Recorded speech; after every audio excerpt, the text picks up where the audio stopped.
I'll take roll as we go through the meeting, but we do have a quorum. We're missing 2 or 3 that I knew weren't going to be here today, but we're good to get busy and do some work.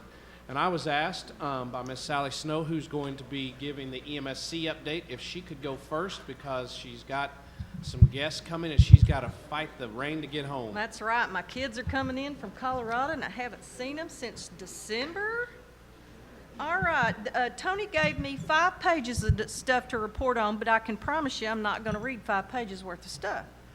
But the one thing that I need to talk about is not so much applicable to EMS, but to hospitals. The National Pediatric Readiness Project, this is a repeat study from one they did in like 2002 to look at hospital preparedness to take care of kids. They will survey about 6,000 hospitals in the United States. It's an online survey.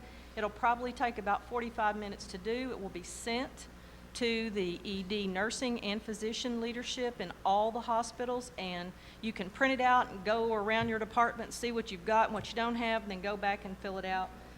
And it's designed to address the existing gaps in pediatric readiness in every level of hospital in the country. So it's a little bit different than the original study because it has a performance improvement component, so you can see your readiness score immediately and benchmark your hospital against others of like size and configuration. So that's coming down the pike. The Essential Pediatric Airway Project that the EMSC project or state partnership grant did over this last year distributed 220 neonatal BVMs. They also distributed over 100 pediatric end-tidal CO2 devices. One of the things that we need you guys to do is to spread the word that there are still neonatal BVMs and 400 neonatal masks still available to be given away. So an EMS agency who has a need for one of those just needs to get in touch with Tony and ask for it. I was asked to have Tony send out another email to all the providers, making sure people know that that equipment's still available.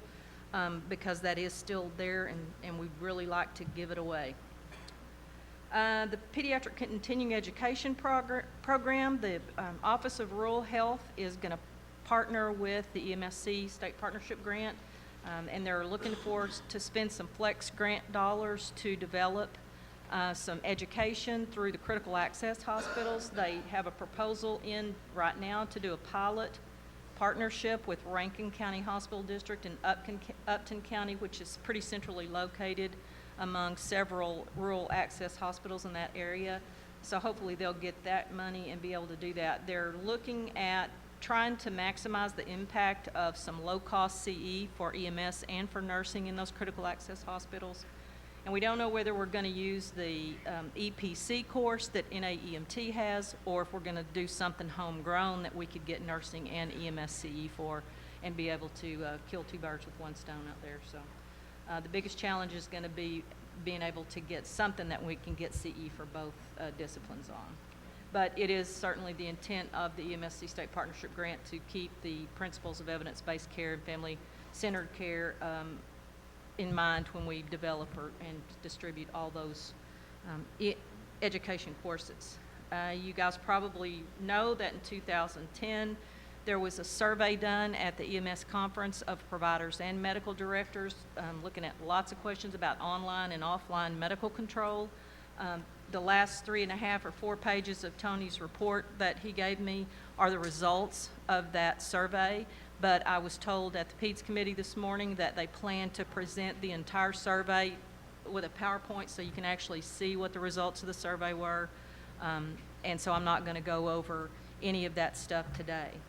Is there anything